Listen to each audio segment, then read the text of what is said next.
One interesting thing about history is that history is like a pregnant woman. A pregnant woman, no matter how she hide her pregnancy, time will come when the pregnancy will show. So if you like cover pregnancy anyhow you want to cover it, it will show. History is like a moon, the moon. No matter how you cover the moon with hand, it will be everywhere. You cannot hide moon. That is why in Igbo, ana say ana ekpuchi ọnwa aka. The same Igbo, aka ekpuchi ọnwa, hand cannot cover this the moon. And in same Igbo, aka na ekpuchi afọ ime, hand cannot cover the pregnancy. And it is very interesting to know that Gowon did what most, IBB, not Gowon. I'll come to Gowon. Ibrahim Badamasi Babangida did something that most of these people cannot even do. A few days ago, he kind of released his book, his autobiography, and in the book, he says something about his involvement in June 12th annulment. He he agreed that he actually had a hand in what happened to that election that would have ushered the best democracy in Nigeria, but it was destroyed. IBB caused that. Everybody knew that IBB did. He admitted that. A lot of people say it is coming too late. Why is he saying those things now? Why not before? Now things have scattered. At least he says something. How about others? Somebody like Gowon. Has Gowon accepted the genocide of killing over 3 million Igbo? Okotego, has he agreed what he did? Or is he still jumping around from different prayer house to another? Or trying to claim that he's making peace, his prayer, he's doing prayer, he's repented from what exactly? At least I respect IBB for, admitting, yes, I was involved in this annulment of June 12th election. Everybody knew what happened to Abiola.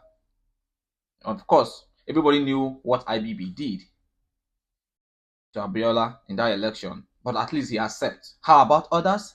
When we go on, accept that he committed genocide. When will he do that? All right, now let's come to the real history. I wanted to take all this in one after the other by going to Igbo history to know understand who are Igbo people, the origin of the Igbo. But since this book is out and a lot of comments, and I've read through the book, I can tell you one of the things I picked out that I respect IBB. You know why? Of course, a lot of people say he's about to die. That is why he says something now. But he spoiled Nigeria now because he want to die, he want to make peace. Even if he don't want to say anything, nothing will him, nobody will hold him. Of course, Nigeria like to celebrate people with questionable character, of course. But now, this man did something that even in every other thing, I know history a lot about Nigerian history, about IBB and all that, but I respect him for what he did in this particular, especially page 39 of this his book. In page 39, IBB said something that should shock Nigerians, that should make Nigerians to be ashamed of themselves. You know, Nigerians they know why they don't teach history in school. They don't teach original history. The only thing they teach in school is that Mungo Park discovered River Niger. Madness. Mungo Park discovered River Niger. What are you doing with that kind of information? That Mungo Park discovered River Niger. So what? Okay, that this one happened, that one happened. That is what they see as history. Another thing they see as history is that Igbo people are the cause of Nigerian problem. Since 1960, okay, after the war that other Igbo, no, there's no Igbo presidency. Has everything got better in Nigeria? You see the problem of the country. It's not even who is even really the problem of this country because we hate to tell ourselves the truth. But I like the fact that IBB, told himself the truth. And at this time, he told everybody the truth.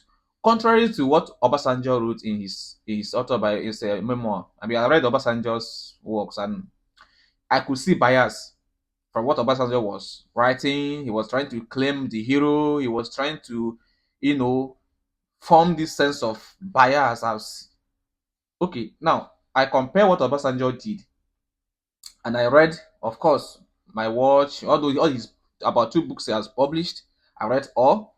Then I've read through IBB's book, and I can compare and contrast what I see from an elder saying the truth an elder who has committed something, who has admitted, yes, my children, I am wrong. I was wrong. I did it. I take full responsibility. Kudos to IBB, even though your sins are not forgiven. But now let me address this issue and why this history is very, very important for everybody, not just the Igbo in Nigeria, everybody to understand the problem. Between 1954 to 1964, the Regional Government, Eastern region was the fastest growing economy, even more than the Asian tigers. Understand what I'm saying? Yes. So it was kind of bigger in terms of economy, in terms of agriculture, in terms of and everything. And this brings a lot of jealousy, right? Especially from the colonial guys. Because I call them colonial guys. I cannot call them colonial masters. I call them colonial guys. Understand? So there was a need to destroy that blueprint. And that blueprint was destroyed during the war with just one publication that 1966 coup was an Igbo coup. 1966 coup was an Igbo coup. Who said that? British BBC said that. Then they published it. Now, who were those who that involved themselves in the coup? Of course, we have Kaduna Nzeogwu. Kaduna Nzeogwu was one of them. In fact, he led the coup. And then there is something that IBB said about Kaduna Nzeogwu. Now, look at what IBB said about Kaduna Nzeogwu in this his book. He said, for instance, the head of the plotters, Major Kaduna Nzeogwu, was only Igbo in name. Somebody who is saying this thing is IBBO. He said that Kaduna Nzeogwu was just Igbo in name, just his name, that what made him Igbo. Oftentimes, you see Rino Mokri always talking nonsense, talking trash, making a lot of noise, talking bullshit. All the time, you start, bringing those Gowons, Kaduna Nzeogwu, to push this narrative and propaganda that it was Igbo people who caused the problem, and then this kind of news, this wrong misinformation that has lasted over the years, that Igbo people went to kill the northern leaders, kill all their leaders, and left their own. They refused to kill their own leaders, and we heard those kind of things, and this is what they pass as history. Now look at what IBB said about Nzeogwu. Contrary to what others believe about him, he said that he is only Igbo. He was only Igbo in name. That only thing that shows that Kaduna Nzeogwu was Igbo is just the Nzeogwu in his name. And who is Nzeogwu? He was born and raised in Kaduna. His immigrant parents were from Opanam in today's Delta State, which in 1966 was in the old Midwestern region. Nzeogwu spoke fluent Hausa and was as Hausa as any. So Nzeogwu was first an Hausa. The only thing that can make people feel as if he's Igbo is just the name. He was trained in the Hausa way. Like he grew up in the north, just that his immigrant parents came from the Opanam in the present day Delta states. Right? So we can also say that he's not Igbo. Of course, we cannot say that he's not Igbo. We cannot deny the fact that he came from, even though some people in Okpanam, where Kaduna Nzeogwu came from, are still claiming that they are not Igbo. We are not Igbo people. We are not Igbo. You say all those things. But now, this guy is more of an Hausa than Igbo. He and his original team probably thought, even if naively, that they could turn things around for the better in the country. So, the Kaduna Nzeogwu and his people wanted the Nigeria to function well. Even if they were naive, that was their major intention. They wanted that country to function very, very well. That was their intention. That was why they plotted that coup. And for them to do this, Kaduna Nzeogwu and his team plotters, not just Igbo. They claim, the British say it is Igbo coup. Until today, Nigerians hold this against Igbo, especially the North. They claim that Igbo people kill their own leaders and refuse to kill their own leaders. And now, according to IBB, in his book, IBB said it should also be remembered that some non-Igbo officers like Major Adewale Ademeyoga, Captain Ganyu Adeleke, Lieutenant Fola Oyonwole and the Olafinha took part in the coup, in the third coup. And now, when this coup happened, who prevented this coup? A lot of coup happened that period. Another officer of Igbo extraction, Major John Obienu, crushed the coup. We see Major John, Major John, what's his name again? Obienu, John Obienu, fought against the coup plotters to even maintain Nigeria to be one. I don't know if you are getting it. And these are the kind of history they cannot teach in school.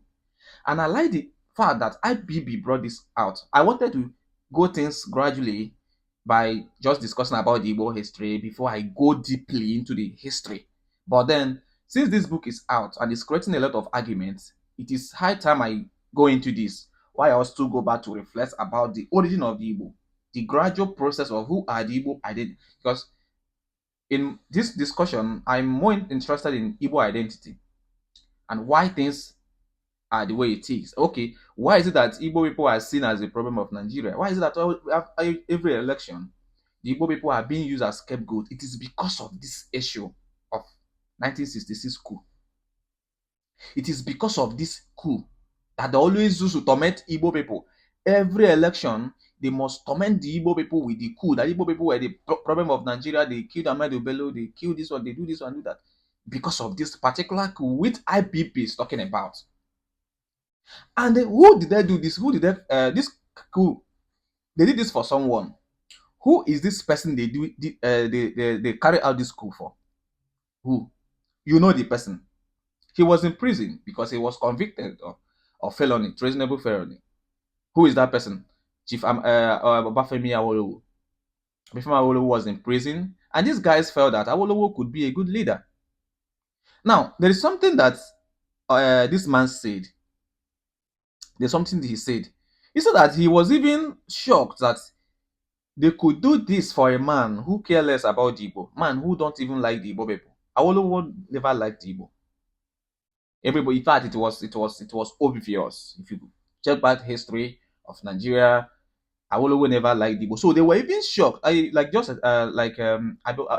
said that it was even a shocking thing to hear that a man who never cared about the Igbo is who they were carrying the coup for. So if you could call it Igbo coup, and if you think that they did that coup for the interest of the Igbo, why do you think it is even a man who never liked the Igbo that they wanted to rule Nigeria?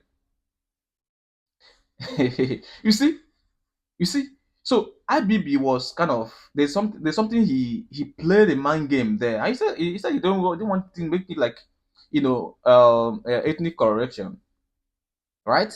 So it's so funny. Look at another thing he said. It should, however, be borne in mind that some senior officers of Igbo extraction were also victims of January coup. Now, contrary to what Nigeria has been teaching people, that Igbo people killed the northern Igbo people plotted coup and killed all the major generals in the north and left the Igbo people alone. Even Igbo people were killed. Igbo senior officers were also massacred. Like he said, for instance, my ex-wife, a commander at the reconnaissance squadron in Kaduna, Lieutenant Colonel Arthur Chinyelu Unebu, was brutally gunned down by his own brother, Major Chris Anuforo. Anuforo is part of the uh, plotters of the coup. He killed his brother, who is a senior officer. So you see, this kind of history they don't teach. They cannot tell you. They will tell you that Igbo people killed the northern senior officers, and that is what caused the war. The Igbo people killed them because they want to take over Nigeria. That is big lie. Now, I've written this on Twitter 2021 when I almost lost it that time. Like, so I just had to calm down because 2021 I read a lot of books and I was very, very serious. I've been listed a lot of publications. I've been listed a lot of publications about the Igbo coup, you know, about what they call Igbo coup or what transpired between 1967 to 1970. So now I dug out a newspaper, British newspaper that call it Igbo coup. that caused a lot of massacre, the pogrom in Kano and all those kind of things. And all this thing is because of, you know, now you've heard something contrary to what they are saying, that Igbo people only killed the senior officers of the north and left the Igbo. Have you seen that even the Igbo senior officers were also part of those murdered in the coup? And who murdered Chris Anuforo? So they never spared anybody. And they didn't do it for a tribal case, not because of tribalism, because they want Nigeria, they feel that they want Nigeria to work. And they don't want those who are holding Nigeria down to continue holding the Nigeria down. It doesn't matter where the person is from. So far they feel that you are a threat to the progress of the country, you are out there to be killed, and not just the Igbo people who were part of this coup. Now, I've read the works of Major Adewale Ademeyoga. Now, he's one of the five majors. The title of the book is Why We Struck. You know, when I read the book, I tried to imagine a lot of things. I tried to ask myself questions like, why is it that Nigeria like lies? This man is saying, I am part of it. He's a Yoruba man. I am part of the coup. This is why we carry out the coup. This is what we do. This is how we did it.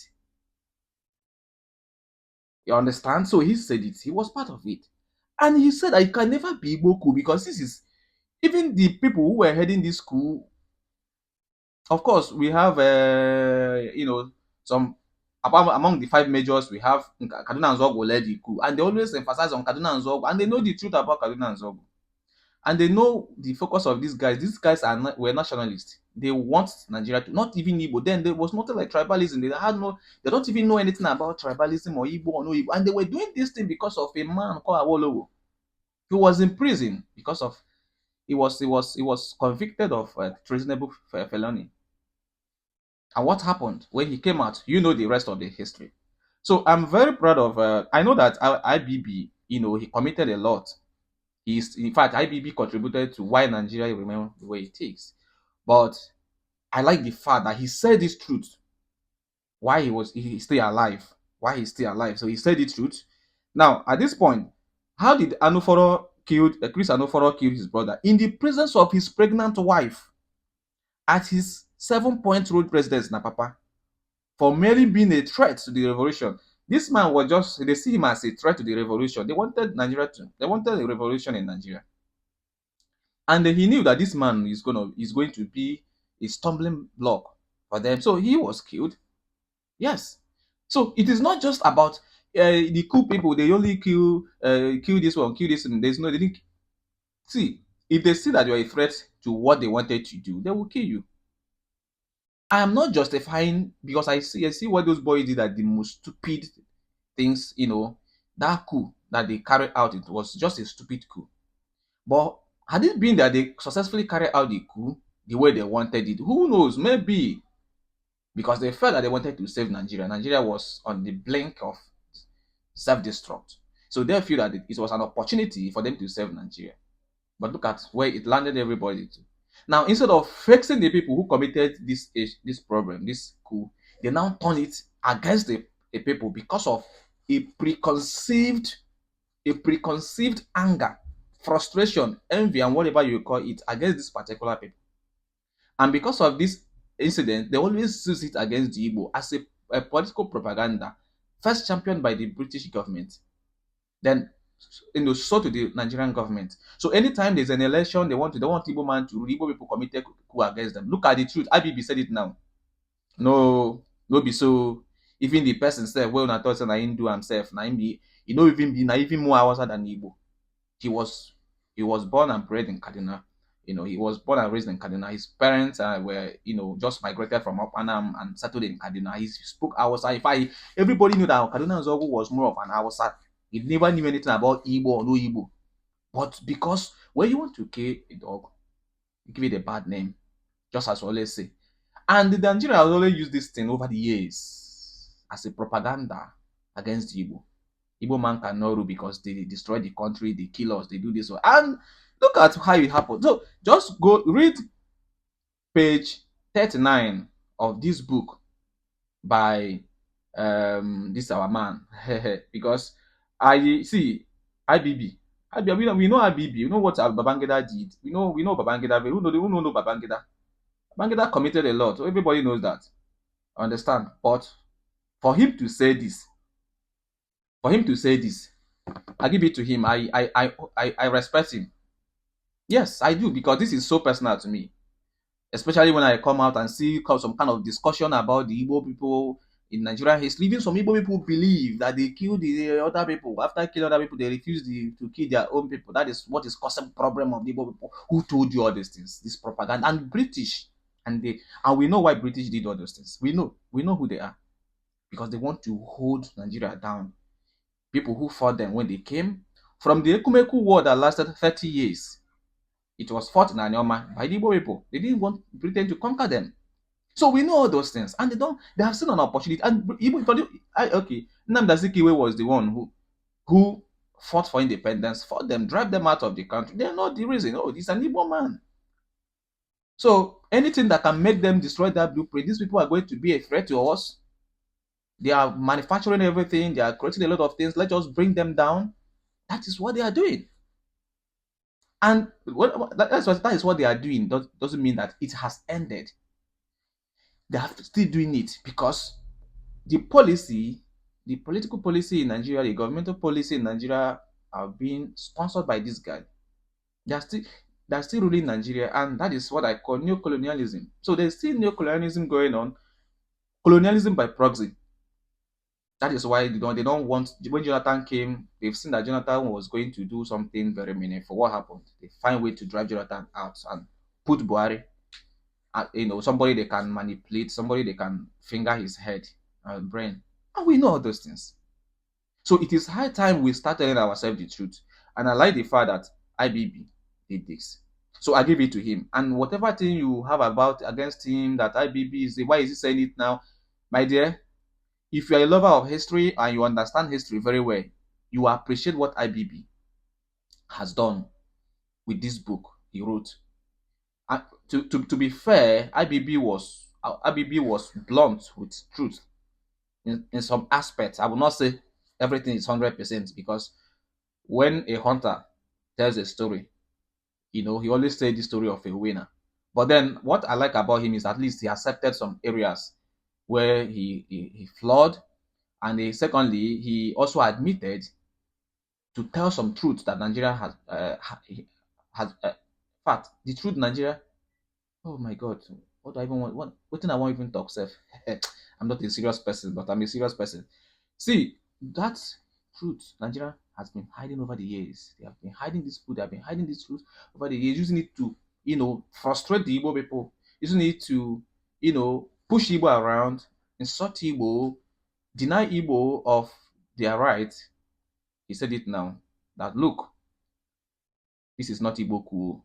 This thing wey they tell us no be true. This thing wey they tell ourselves all this while no be true, no be Igbo coup. It is a national coup, and it wasn't even done for Igbo interest at all, but for the purpose of Chief Obafemi Awolowo, who was in prison. Their intention was to bring him out. He was already convicted, then make him president to rule Nigeria. That was the intention, because they believe that he had this nationalist leadership in him. That was the intention of those boys. And when you read the book of Why We Struck, you know the truth that are hiding from us. And I will be pointing all these things out. Don't worry, we're just getting started. Because I'm going to point all these things out. They don't teach us history in Nigeria. All they teach us is not history. But I'll be bringing all these facts out. And I'll be recommending books as well. As I'm talking, I'll be telling you, go and read this, go and read it. So I will know that I'm not just saying all these things as a make-up story. These are people who were involved in the war. So they had a lot to say about it. And I've done a lot of research about Nigeria. So I'll now bringing them out. Make sure you subscribe to this channel and keep following, because this is a continuous process. There one. Thank you. And like I said, go on. What are you going to say what you have done? You committed genocide. Everybody knows that. So what are you going to accept the fact that you committed genocide? Just as IBB accepted the fact that June 12th annulment was he was behind it. So when are you going to accept the fact that you committed genocide? Mr. Gowon, Yakubu Gowon. When? Do you think it's about I may have repented, I'm a church, I will carrying church, you join people around that